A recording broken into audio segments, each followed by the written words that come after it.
ફસાયેલી પરિસ્થિતિ બાદ કેટલાક ગુજરાતીઓ ફસાયેલા છે। રાજકોટના 18 પ્રવાસીઓ નેપાળમાં હોવાનું જાણવા મળ્યું છે। જિલ્લા કલેક્ટર ડોક્ટર ઓમ પ્રકાશે પત્રકાર પરિષદ કરી જણાવ્યું છે કે નેપાળમાં રાજકોટના 50 થી 55 લોકો ફસાયા છે।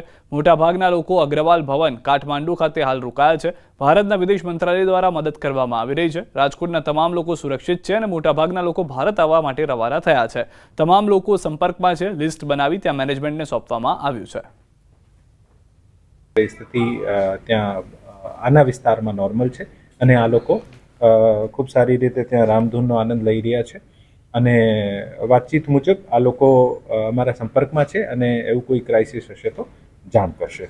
આમ રાજકોટના આશરે 50 થી 55 નાગરિકો રહેવાસીઓ જે છે આ ત્યાં નેપાળ કાઠમાંડુમાં વિસ્તારમાં છે અને તમામ સંપર્ક સાથે છે। જે અગ્રવાલ ભવનમાં છે જે વધુ 30 માણસો છે આની લિસ્ટ બનાવીને અમે ત્યાં મેનેજમેન્ટ સાથે વાત કરી છે અને આને માંગી છે। આ લિસ્ટ આવશે પછી આની માહિતી પણ આપને જાહેર કરવામાં આવશે।